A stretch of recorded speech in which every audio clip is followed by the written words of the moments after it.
as mais cordiais boas-vindas para mais um estudo da série Princípios de Fé da Igreja Adventista do Sétimo Dia, Movimento de Reforma. Hoje vamos considerar o sublime tema, o assinalamento. Todos os estudos desta série estão baseados na Bíblia e no espírito de profecia, pois esta é uma característica da igreja remanescente. Isaías capítulo 8, versículo 20. A lei e ao testemunho, se eles não falarem segundo essa palavra, nunca verão a alva. A mensagem de Apocalipse capítulo 7 é uma das mais sublimes e ao mesmo tempo mais controvertidas doutrinas entre os professos guardadores do sábado nesses dias finais. Que é o assinalamento? O assinalamento dos 144.000 é um dos pilares da fé adventista. O assinalamento de Apocalipse capítulo 7 é a essência da terceira mensagem angélica de Apocalipse capítulo 14, 9 a 11. O assinalamento é um dos marcos da verdade presente. O assinalamento dos 144.000 é o resultado da pregação da tríplice mensagem angélica de Apocalipse capítulo 14, 6 a 13. E é a última obra realizada em favor do povo de Deus. Quando ocorre o selamento? Em 1844, nosso grande sumo sacerdote entrou no lugar santíssimo do santuário celeste. Será exigido menos de nós neste dia antitípico da expiação, quando Cristo está intercedendo por seu povo no santuário celeste, e deverá ser proferida a decisão final e irrevogável sobre cada caso? Nesta passagem, o espírito de profecia explica que o dia antitípico da expiação começou em 1844. Os que pela fé seguiram seu sumo sacerdote, ao iniciar ele o ministério no lugar santíssimo, contemplaram a arca de seu concerto. Ao entrar Cristo ali em 1844, para efetuar a obra finalizadora da expiação. A passagem de Jesus do lugar santo para o Santíssimo, no final dos 2.300 dias, em 1844, marca o grande dia da expiação e também o tempo do assinalamento de Ezequiel 9, 1 a 11 e Apocalipse 7, 1 a 8, 13 a 17. Esse selamento dos servos de Deus é o mesmo que foi mostrado em visão a Ezequiel. João também fora testemunha dessa tão assustadora revelação. Baseado neste texto, entendemos que o assinalamento de Ezequiel capítulo 9 e de Apocalipse capítulo 7 se refere à mesma obra que teve o seu início em 1844 e prossegue enquanto Jesus ministra no Santíssimo do Santuário Celestial. Que é o selo? O selo de Deus encontra-se relacionado com a lei de Deus. O selo de Deus é parte de sua lei, que contém o seu nome ou o título descritivo, mostrando quem é ele, a extensão do seu domínio e o seu direito de governar. Podemos encontrar na lei de Deus o seu nome, o seu cargo e o território sobre o qual ele domina. Todos esses atributos são encontrados num único mandamento, o sábado, o quarto mandamento da santa lei de Deus. Somente esse mandamento revela sua identidade e sua relação para conosco como nosso Criador. Notemos. Em 6 dias fez o Senhor o céu e a terra, e o mar, e tudo que nele há. Êxodo 20, 8 a 11. Aqui Deus se declara o Senhor Jeová, o aquele que existe por si mesmo. O Criador, ele fez o universo, céu, terra, mar e tudo que nele há. De todos os 10 preceitos, só o 4º contém o selo do grande legislador, Criador dos céus e da terra. Outra vez deve o anjo destruidor passar pela terra.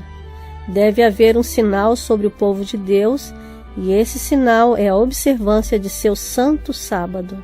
Os inimigos da lei de Deus, desde o ministro até o menor dentre eles, têm nova concepção da verdade e do dever. Demasiado tarde, veem que o sábado do 4º mandamento é o selo do Deus vivo. Estes textos confirmam claramente o que mencionamos, que no 4º mandamento encontramos o selo de Deus. Ali encontramos as características de um selo. Tomemos a decisão correta, aceitando o selo de Deus. Quantos serão selados? E ouviu o número dos assinalados, e eram 144.000 assinalados, de todas as tribos dos filhos de Israel. Apocalipse 7, 4. E olhei, e eis que estava o Cordeiro sobre o monte Sião, e com ele 144.000, que em suas testas tinham escrito o nome de seu pai. Apocalipse 14, 1. O apóstolo ouviu e viu o número dos assinalados. Vi anjos indo rapidamente de um lado para o outro no céu. Um anjo com um tinteiro de escrivão ao lado voltou da terra e informou a Jesus que sua obra estava feita e os santos estavam numerados e selados. Como numerar algo indefinido?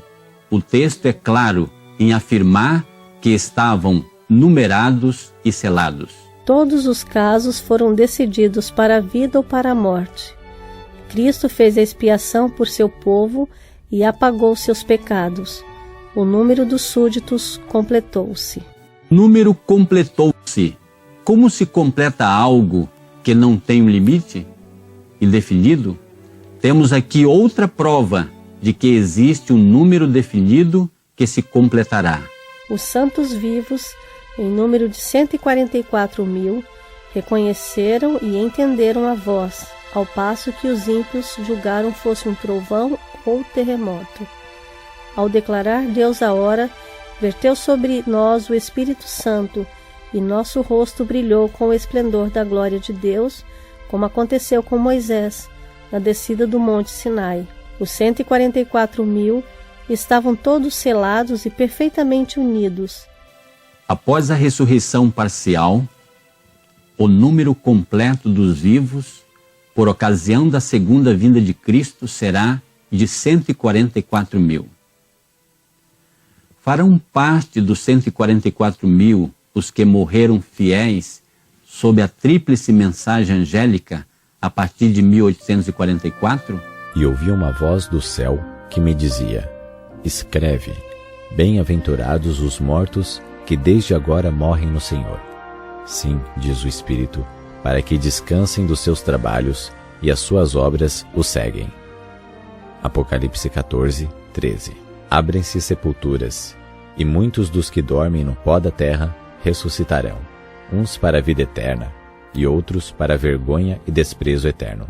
Daniel 12, 2. Todos os que morreram na fé da mensagem do terceiro anjo saem do túmulo glorificados para ouvirem um concerto de paz estabelecido por Deus com os que guardaram a sua lei, os mesmos que o traspassaram, os que zombaram e escarneceram da agonia de Cristo, e os mais acérrimos inimigos de sua verdade e povo ressuscitam para contemplá-lo em sua glória e ver a honra conferida aos fiéis e obedientes.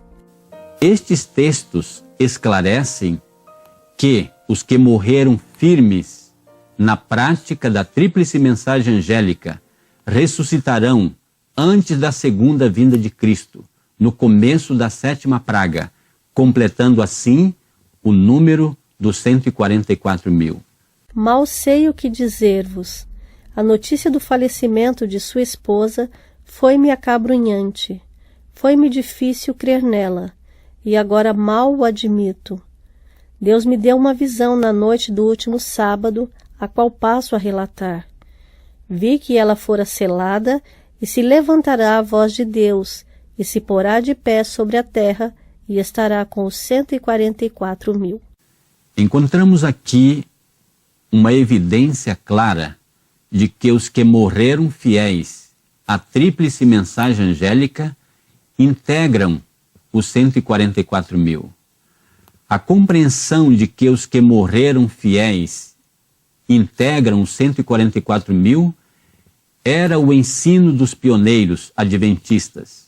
Vamos citar alguns deles. James White. Os que morreram sob a mensagem do terceiro anjo são uma parte dos 144.000.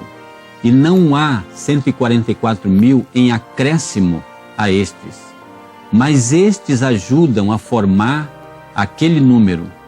São ressuscitados para a vida imortal pouco antes de Cristo vir e são trasladados para a imortalidade quando Cristo aparecer. Uriah Smith. Os que morreram depois de se ter identificado com a mensagem do terceiro anjo são evidentemente contados como uma parte dos 144.000, porque esta mensagem é a mesma que a do assinalamento de Apocalipse capítulo 7. E por essa mensagem só foram selados 144.000. Mas há muitos que tiveram toda a sua experiência religiosa sobre esta mensagem, mas caíram na morte, morreram no Senhor, por isso são contados como selados. Porque serão salvos, mas a mensagem resulta no assinalamento só de 144.000. Portanto, estes têm de ser incluídos neste número. Sendo ressuscitados na ressurreição parcial de Daniel 12:2, Apocalipse capítulo 1, versículo 7, que ocorre quando a voz de Deus é proferida do templo no início da 7ª e última praga. Embora tenham passado pela sepultura, pode finalmente dizer-se deles que dentre os homens foram comprados. Apocalipse capítulo 14, versículo 4. Isto é, dentre os vivos, porque a vinda de Cristo os encontra entre os vivos, aguardando a mudança na imortalidade, com os que não morreram, e como se eles próprios nunca tivessem morrido. As profecias de Apocalipse, página 302. A fidelidade ao Senhor e sua verdade é uma das características fundamentais dos assinalados. Mesmo vivendo no meio de uma geração infiel e corrompida, esse grupo se mantém, pela graça de Cristo, leal nos mínimos aspectos da vida cristã. O remanescente de Israel não cometerá iniquidade, nem proferirá mentira, e na sua boca não se achará língua enganosa.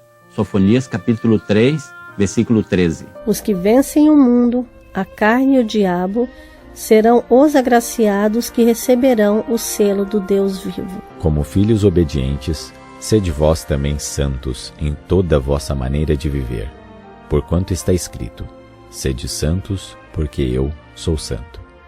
1 Pedro 3, 13 a 16. Estes textos evidenciam que os que foram assinalados preencheram as condições estabelecidas por Deus, venceram o mundo, a carne e o diabo, permanecendo fiéis a Deus em todos os aspectos da vida cristã. Um solene apelo.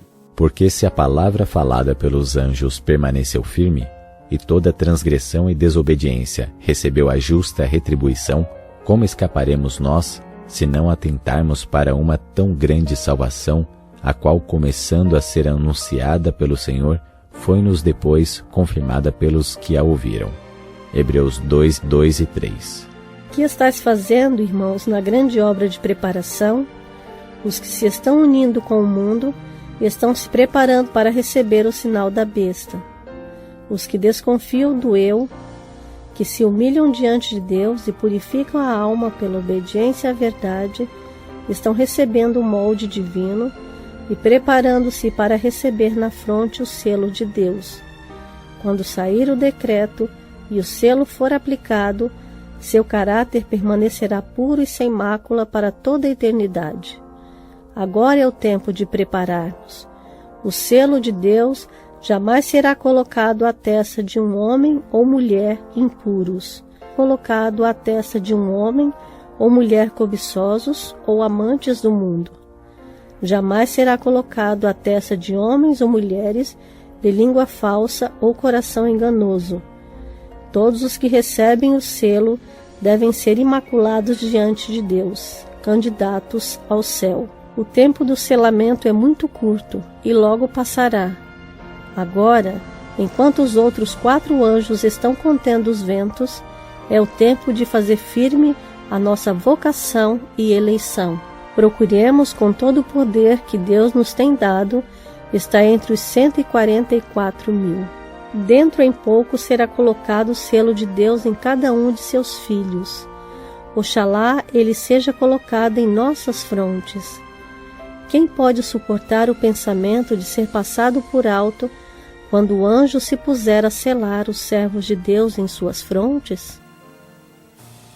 Após considerarmos este solene estudo, concluímos que o assinalamento está em andamento desde 1844 e logo terminará. E o Senhor nos convida, nesses poucos momentos de graça, a fazer paz com Ele, aceitando o seu perdão e a sua graça, para que vivamos em harmonia com a verdade presente, que nos capacitará a fazer parte deste grupo especial, que serão os recepcionistas de Jesus quando Ele vier por ocasião da sua segunda vinda. E naquele dia se dirá: eis que este é o nosso Deus, a quem aguardávamos, e Ele nos salvará. Este é o Senhor, a quem aguardávamos. Na sua salvação gozaremos e nos alegraremos. Isaías 25, 9. Concluímos essa preciosa e soleníssima mensagem com a saudação apostólica. A graça do Senhor Jesus Cristo e o amor de Deus e a comunhão do Espírito Santo seja com todos vós. Convido você agora para orar comigo. Carinhoso Pai que estás nos céus, em nome de Jesus nos ajoelhamos ante a tua amável presença para te render gratidão pelo privilégio de conhecer a tua preciosa verdade e de termos aceitado a Jesus como nosso Salvador pessoal. Suplicamos uma bênção especial para todos os que assistiram estas preciosas mensagens. Dá-nos a graça de compreendê-las e pormos em prática esses preciosos ensinamentos em nossa vida diária. E no final da nossa peregrinação, salva-nos para o teu reino. Dá-nos a unção do teu Santo Espírito para operar a nossa transformação.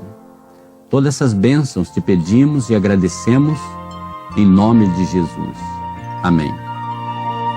Os 144.000 da vida temporal guardaram a lei até um dia, venceram todo o mal. E 144.000 estavam loucos a cantar. E 144.000 com harpas entoar. E ao Cordeiro seguirão, suas primícias são seu belo